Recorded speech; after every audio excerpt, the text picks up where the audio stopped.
제가 지난주 목요일 백신 2차 접종을 완료를 했습니다.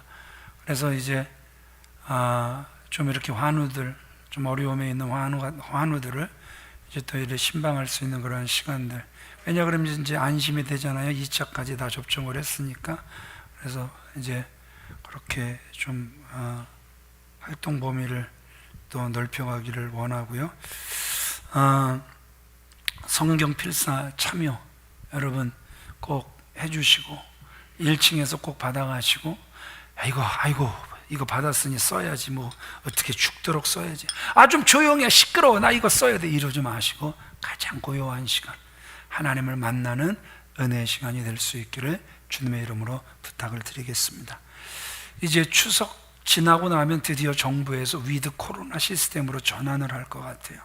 무슨 말이냐 하면 중증 환자는 치료하지만 가벼운 환자들은 집에서 감기약 먹듯이 약 먹으면서 이렇게 또 치료해가는 이 위드 코로나 시스템으로 지금까지 우리를 그렇게 겁나게, 그래서 두려움에 잡히게 했던 이 코로나가 이제 드디어 이제 그 양심 선언을 하는 많은 의사 선생님들, 교수 분들, 이거는 그냥 독감 같은 것이고 더 이상 이제 국민들을 이렇게 이것으로 더 이상 이렇게 올가맬 수 없다고 이제 소리들이 나오면서 진작에 뭐 이제 싱가포르 같으면 위드 코로나 시스템으로 이미 전환이 됐잖아요. 국민들이 얼마나 좋아하는지 몰라요. 여러분 두려움의 영에서 벗어나시길 바랍니다. 이거 그냥 우리가 독감 때 뭐 마스크 쓰고 다니는 분들 별로 없었잖아요, 그죠? 이제 하나의 이제 독감처럼 되어지는 그러한 상황. 이제 독감과 코로나로 누가 더 많이 죽는 것 같아요? 독감이 훨씬 더 많이 죽어요. 그러니까 여러분 이해하시고 이제 가정에서나 오늘 또 말씀을 들으시면서 이제 그 두려움에서 벗어나시는 귀한 성도님들이 되시길 주님의 이름으로 부탁을 드리겠습니다. 자, 어느 교회에서 목사님이 용서에 대한 설교를 하는 거예요. 여러분 중에 미운 사람이 한 사람도 없는 분 손 들어보세요. 그러니까 한 사람도 손을 안 드는 거예요. 목사님이 속이 타서 진짜 한 분도 없어요? 그랬더니 그때 저 뒷쯤에서 한 어르신이 손을 드시는 거예요. 목사님이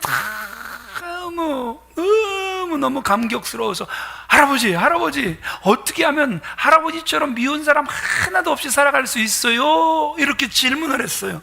그랬더니 그 연세가 드신 어르신이 힘없는 목소리로 이렇게 대답을 하시더래요. 나도 있었지. 그런데 다 죽었어.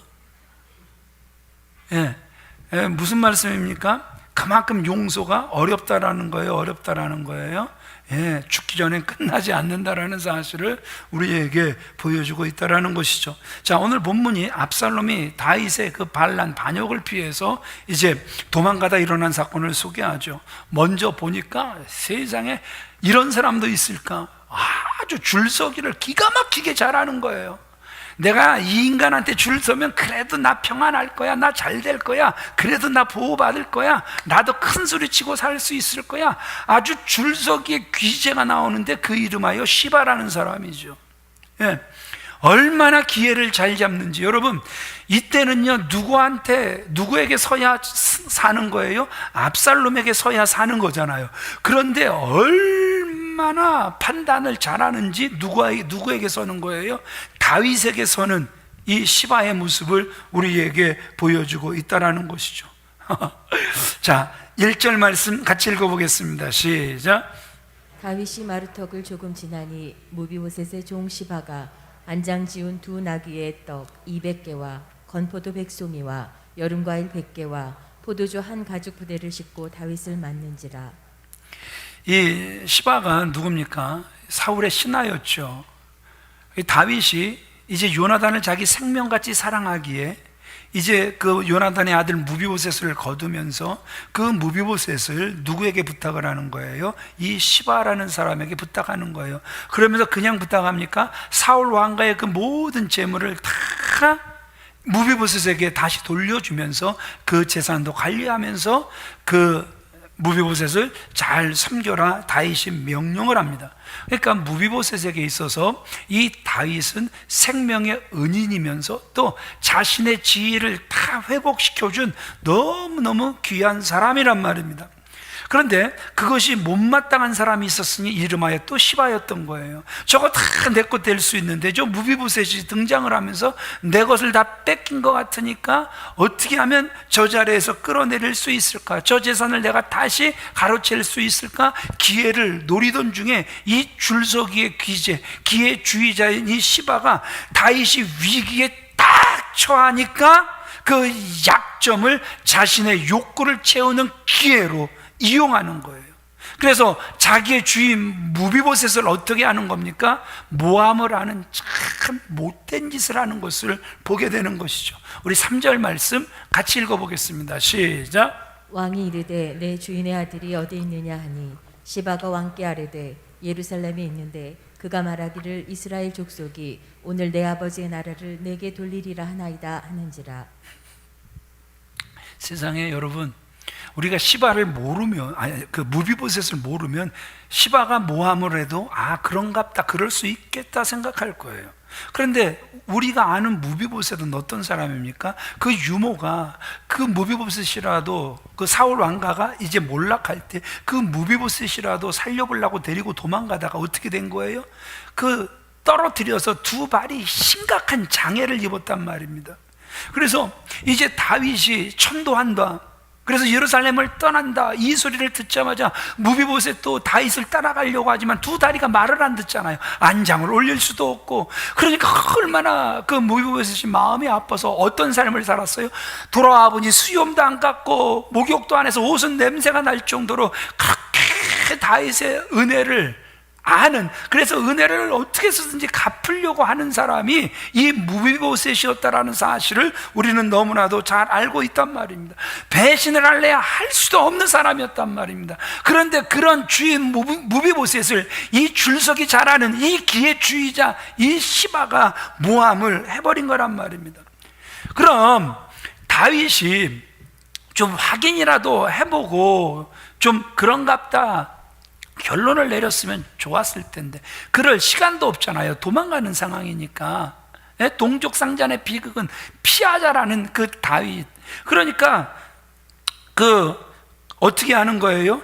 이 시바의 거짓말을 확인하지도 않고 무비보셋의 그 모든 재산을 다 누구에게 줘버립니까? 시바에게 줘버리는 거죠. 결국 줄서기의 성공이에요, 성공이에요. 기회주의자가 기회를 잘 잡았어요, 되게 잘 잡았어요. 4절 같이 읽어보겠습니다. 시작. 왕이 시바더러 이르되 무비보셋에게 있는 것이 다 내 것이니라. 시바가 가로되 내가 절하나이다. 세상 살아가다 보면 인색한 사람들이 있습니다. 이 사람들의 그 인색함은요 아주 소금 냄새가 날 정도로 인색해요. 어떤 분하고 이렇게 그 식사를 할 기회가 이렇게 있어요. 그러면 그분은요 항상 죄송하지만 늘 뒤에 나와요. 그러면서 제가 앞에 가면 내가 낼게요, 내가 낼게요, 내가 낼게요 그러면서 항상 나오기는 그 뒤로도 한 1분 이상 늦게 나와. 그러면 그 사장님이 그래요. 내실 거면 좀 일찍 나오시죠.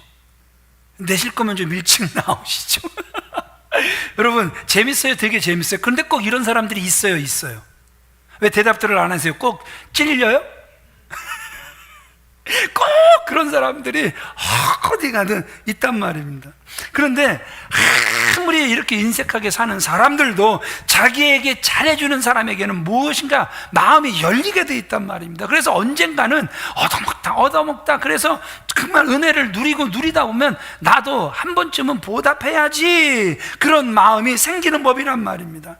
자, 시바가 기회를 너무너무 잘 잡죠. 자, 이때다 다윗의 마음을 내가 다시 빼앗아 올 수 있는 절호의 찬스나, 그래서 그 인간의 약점을 이용하여서 선물 공세를 펴지요.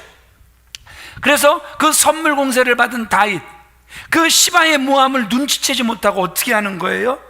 완전 무비보셋의 모습, 그 모든 그 재산을 다 넘겨버리는 과오를 범하고 말았다라는 것이죠. 여러분, 우리가 세상 살아가면서 느끼지만 세상에 공짜 없다?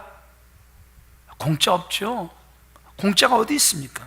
오늘 우리 사회 일각의 꼬리에 꼬리를 물고 일어나는 그 비자금, 그리고 게이트 사건들, 바로 이런 시바 같은 사람들, 아주 줄서기 잘하고 기회를 잘 잡는 사람들이 그 기회를 잡기 위하여 갖다 퍼부은 것, 이 본전, 아니 그 이상 찾기 위하여 저질러지는 그러한 일들이 아니겠습니까? 그래서 그런 줄 알면서도 이미 받아먹은 게 많다 보니까 아무 소리 못하고 그저 침묵하고 있는 그런 안타까운 모습도 그들에게 보여지고 있는 것 아닙니까?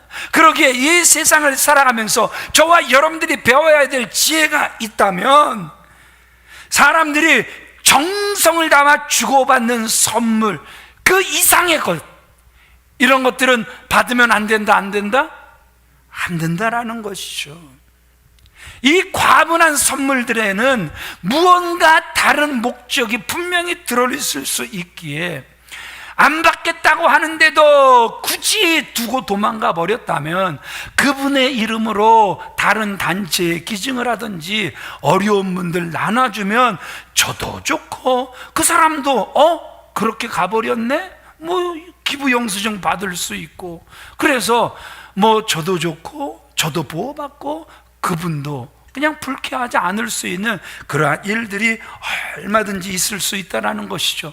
미끼인 줄 알면서도 이렇게 무는 거, 여러분 결국 어떻게 돼요? 크게 나중에 고통을 당할 수 있기에 하나님께서 저와 여러분들에게 분별력을 주시기를 바랍니다. 사랑의 빛 외에는 지지 않는 저와 여러분들이 다 되어지시길 우리 주 예수 그리스도의 이름으로 축원을 드립니다. 오늘 우리는 육신의 고통뿐만 아니라 영적으로 어려움에 직면해 있죠. 코로나로 인해서 얼마나 어려운 분들 많습니까? 예? 위드 코로나를 그렇게 이야기를 해도 그 소상공인들 얼마나 많이 고통을 당했습니까? 얼마나 많이 사업장을 문 닫고 죽지 못해 사는 분들이 얼마나 많습니까? 그런데도 영업시간은 또 단축되고 또 단축되고, 육신적으로 얼마나 많은 고통들을 받고 있습니까? 그런데 육신적으로도 고통을 당하지만 여러분, 영적으로 정말 더 어려움에 직면해 있다는 것 아십니까? 그 증거가 뭐예요? 두려움에 우리가 사로잡혀 있다니까요. 이 코로나가 정말 우리를 얼마나 많이 두렵게 하고 있습니까? 그렇죠?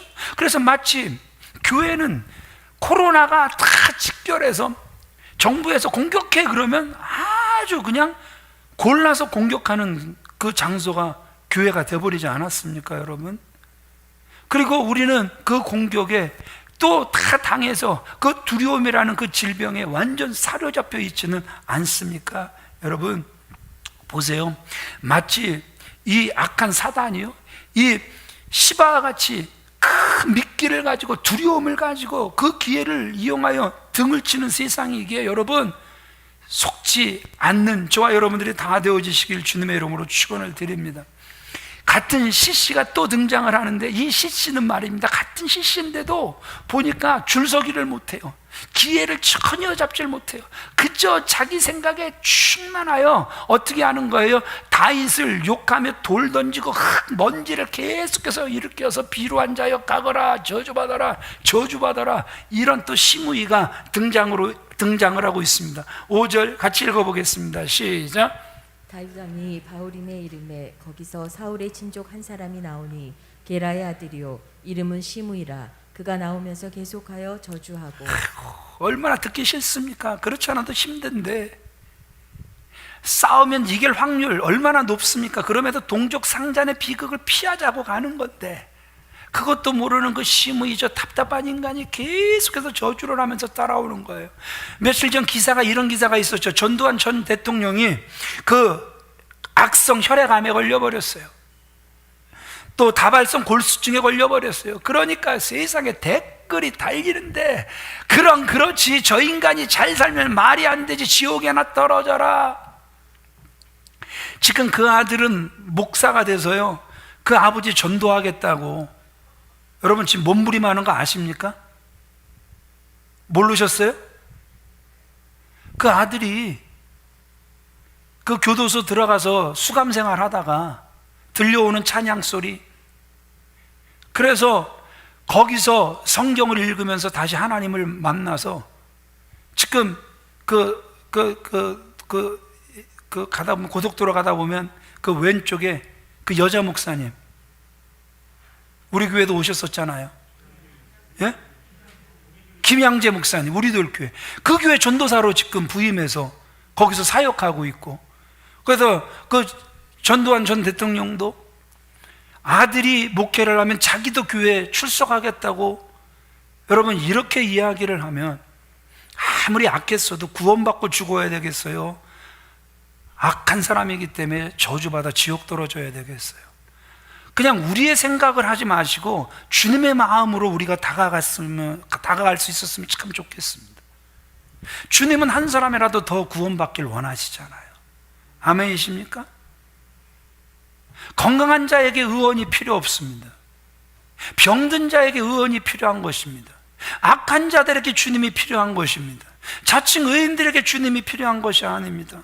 여러분, 오늘 보니까 시므이가 다윗을 그렇게 저주하고 따라오는데 여러분 어떻게 하는 거예요? 이 시므이의 저주에 다윗이 어떻게 대처를 하고 있습니까? 여기서 우리가 발견할 수 있는 게, 조금 전에는 그저 조사할 기회가 없어서 또 그런 실수, 그런 가오를 범했다고 하지만 정말 드러나는 다윗의 모습은 성숙 그 자체더란 말입니다.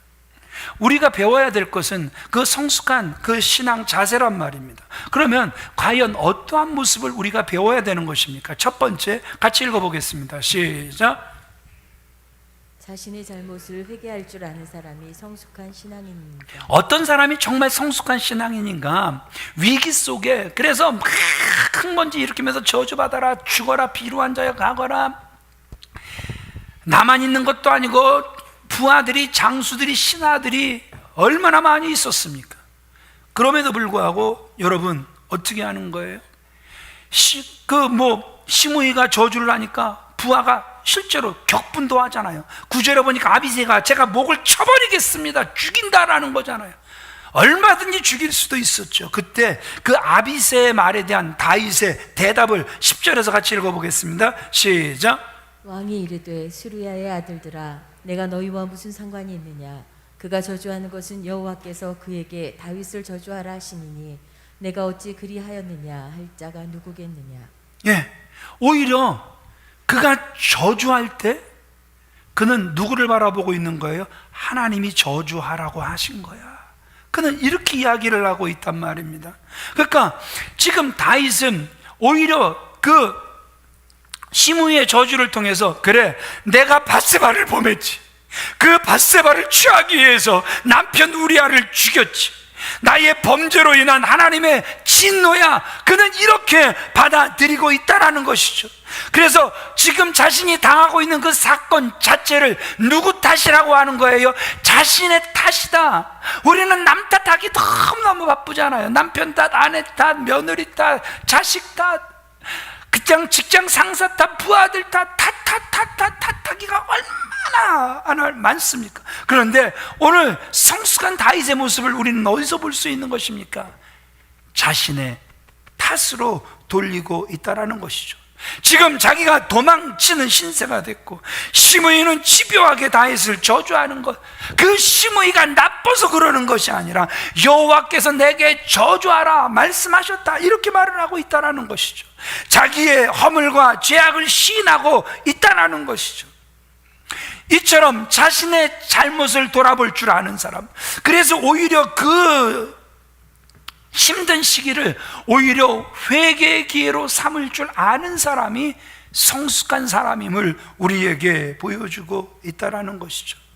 여기서 우리가 생각할 것은요, 다윗처럼 자신의 잘못을 인정하는 사람들에게서 모든 것이 제대로 다시 세워질 수 있다라는 것이죠. 신앙도 제대로, 그리고 사회도, 나라도, 가정도 제대로 다시 세워질 수 있다라는 것이죠. 우리가 정말 듣고 싶은 이 시점에서 우리가 듣고 싶은 소리가 한마디가 있다면 이런 거잖아요. 나라가 이 지경이 됐다고 말하는 것은, 국민들이 이렇게 힘들어하고 있는 것은 한마디로 나의 잘못입니다, 나의 잘못입니다. 좀 이런 소리 한마디라도 들으면 우리가 속이 다 시원할 것 같은데, 그런 말 하는 사람이 한 사람도 없다라는 것이죠. 정은경 본부장 빼놓고 모든 잘못은 자기가 다 껴안고 가는 것처럼.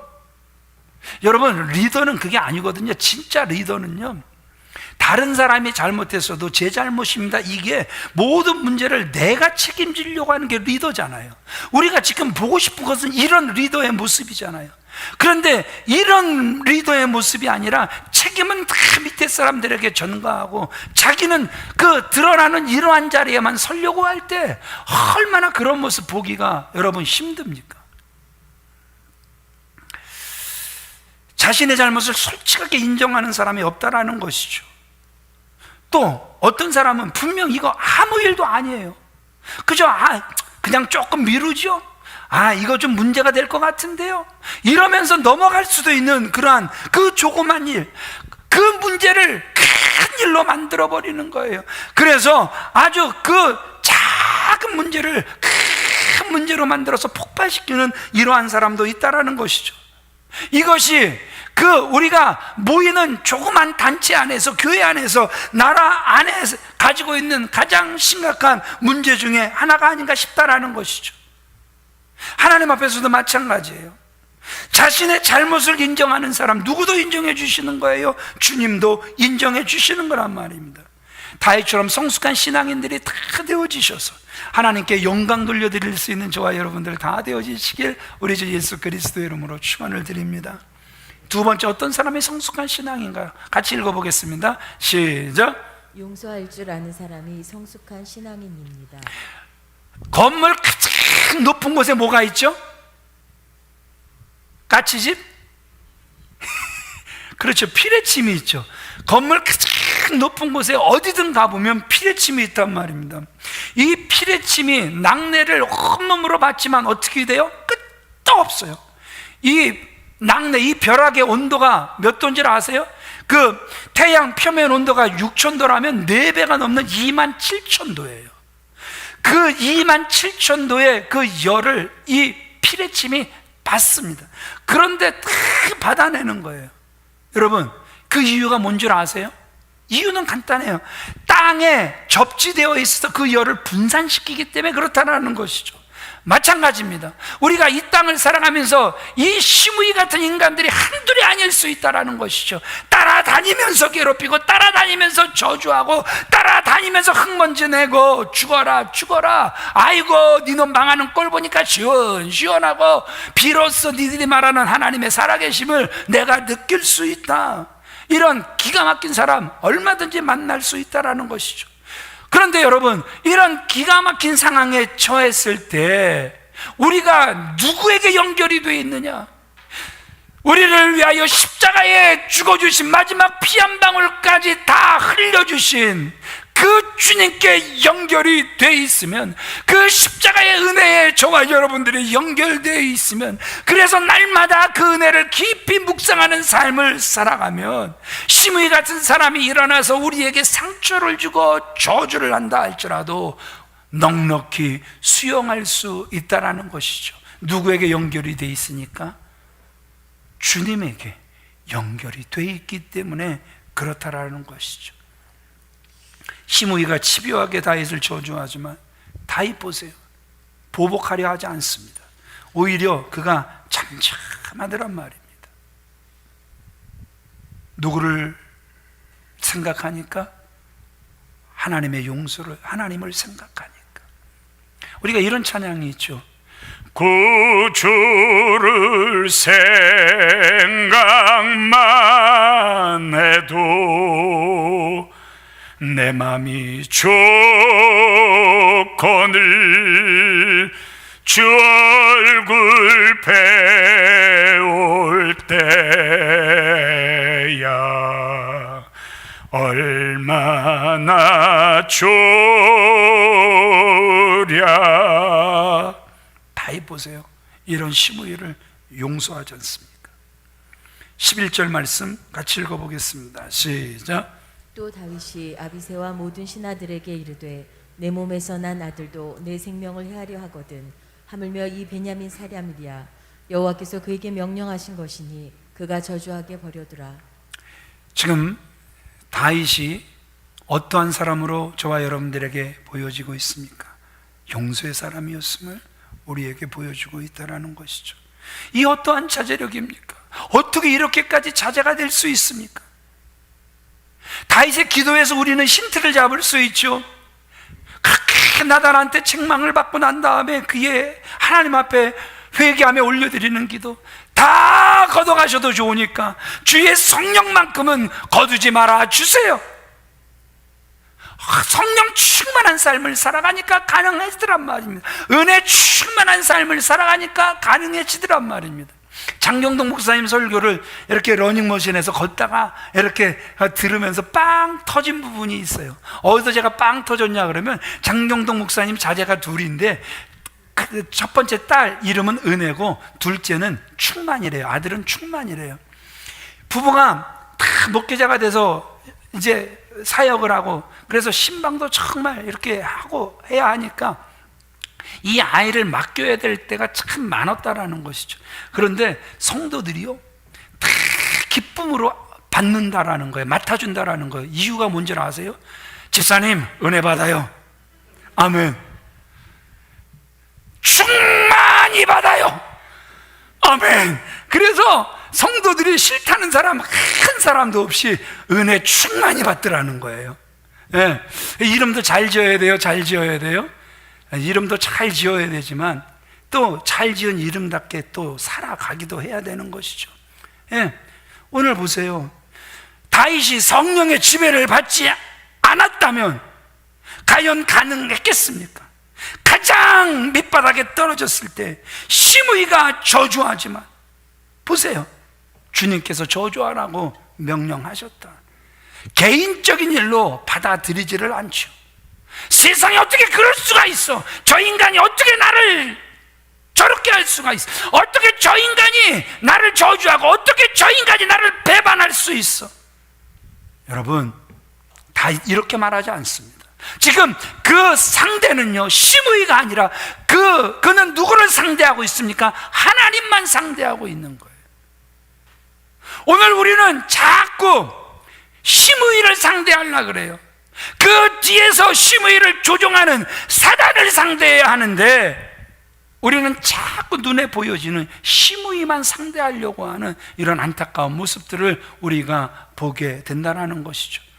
다시 한번 말씀드립니다.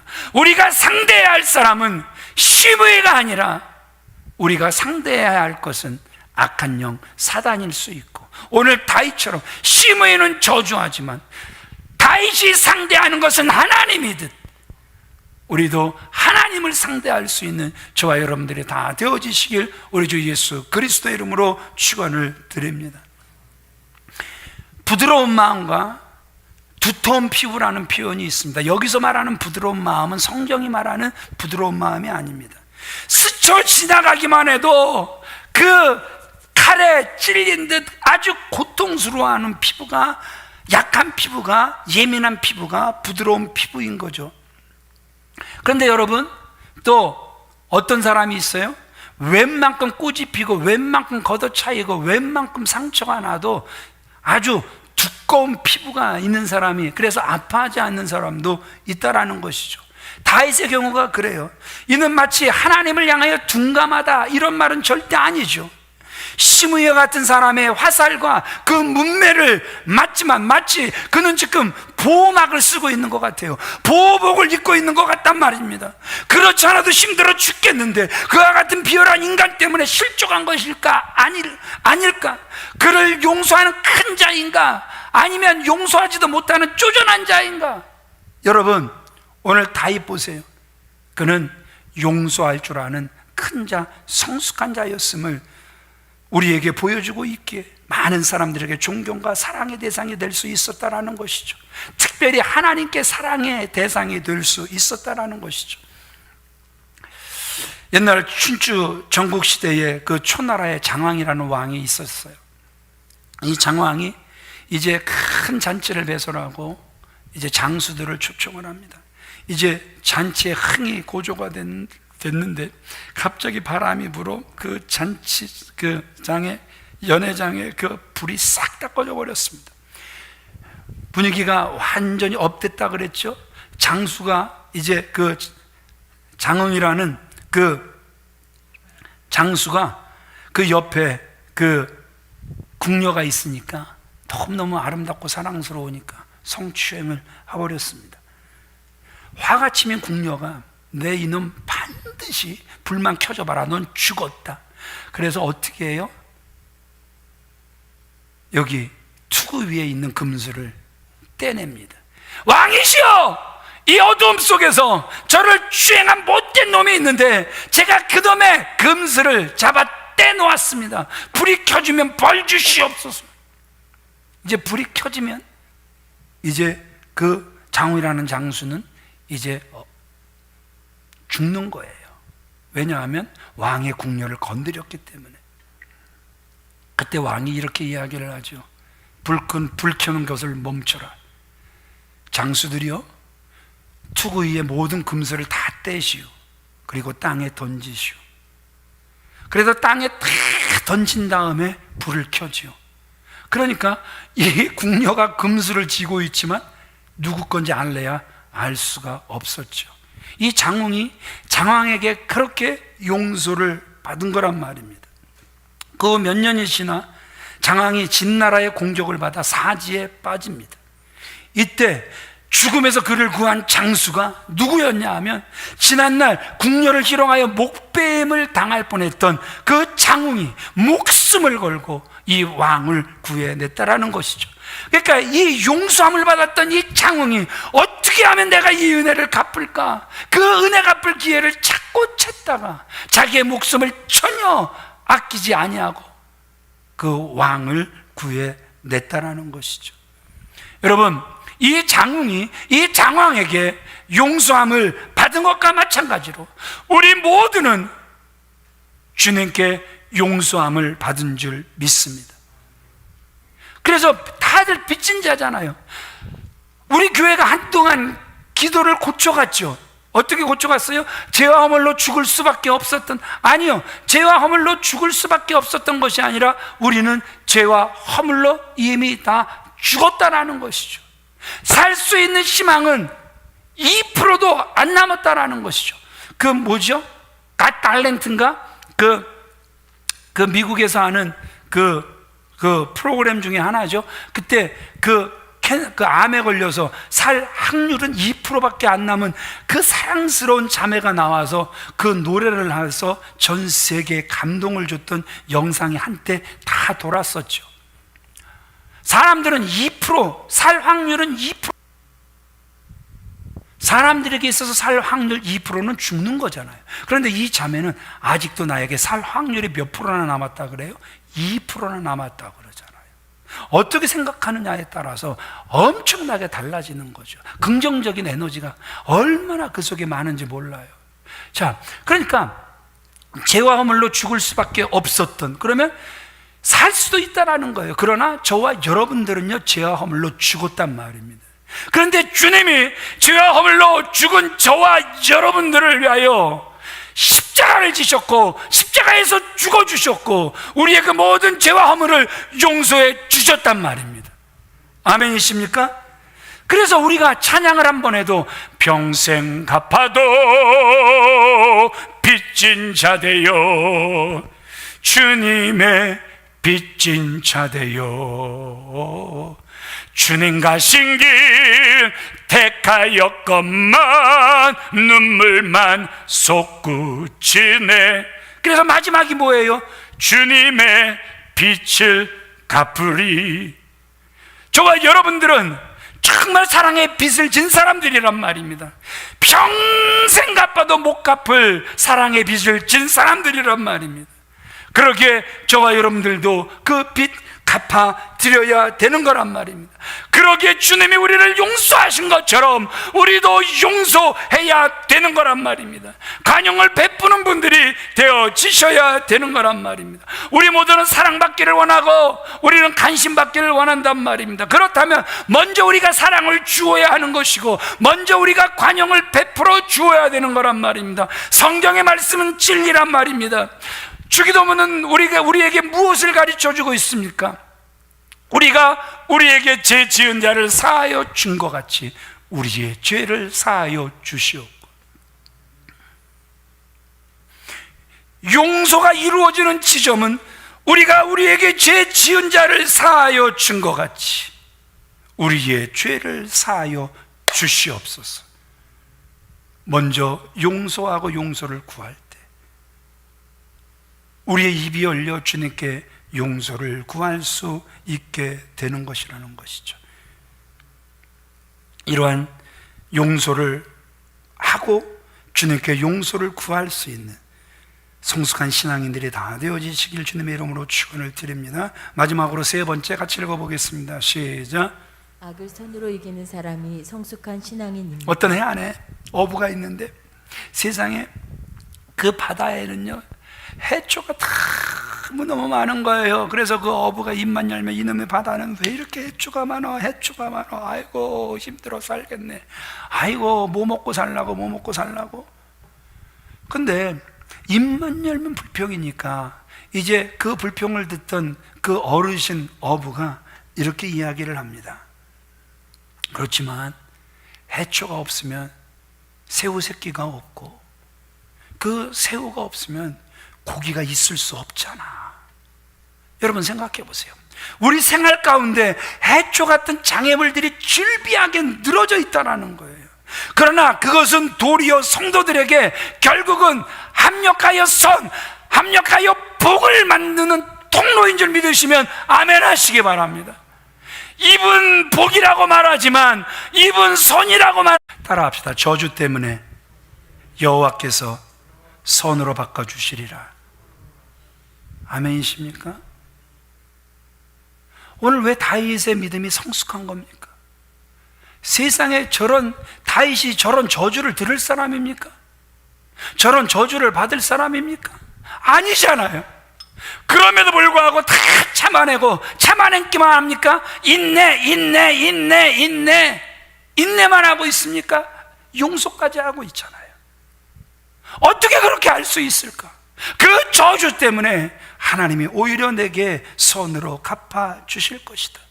이건 다른 말로 이런 거죠. 따라합시다. 선으로 악을 이기겠다. 끝까지 선으로 악을 이기겠다라는 그 다윗의 자세를 우리에게 보여주고 있다는 것이죠. 상대방이 비록 나에게 악을 행한다 할지라도 나는 끝까지 선의 편에 서겠다. 끝까지 나는 진리의 편에 서겠다. 이것이 다윗의 고백이요 삶이었음을 우리에게 보여주고 있다는 것이죠. 마태복음 5장 46절 같이 읽어보겠습니다. 시작. 너희가 너희를 사랑하는 자를 사랑하면 무슨 상이 있으리요? 세리도 이같이 아니하느냐? 무슨 말씀이죠? 너를 사랑하는 자 사랑하고 너를 좋아하는 자 좋아하고 너를 기뻐하는 자 기뻐하고. 이거는 주님이 그렇게 저주하시는 세리들도 해. 그렇게 민족에게 욕먹는 세리들도, 그렇게 강박하게 살아가는 세리들도, 그들도 그렇게 해. 이 말씀이란 말입니다. 여러분, 주님께서 저와 여러분들에게 요구하시는 수준은 이러한 수준이 아니란 말입니다. 좀 더 고차원적인 삶을 저와 여러분들에게 요구하고 계시다라는 사실을 잊지 말아야 된다는 것이죠. 생각해 보세요. 나를 미워하는 자 같이 미워하고, 그렇죠? 나를 욕하는 자 같이 욕하고, 나를 저주하는 자 같이 저주하고, 나를 싫어한다고 같이 싫어하고. 여러분, 그러면 우리가 어떻게 세상을 향하여 나 예수 믿는 사람입니다, 나 교회 목사입니다, 어떻게 우리가 이렇게 말할 수 있겠습니까? 비록 우리의 상대방이 나에게 악을 행한다 할지라도 끝까지 선의 편, 끝까지 진리의 편에 서 있어야 되는 거란 말입니다.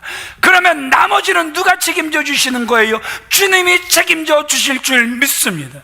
그 저주 때문에 선으로 바꿔주신 것처럼 주님이 책임져 주실 줄 믿습니다.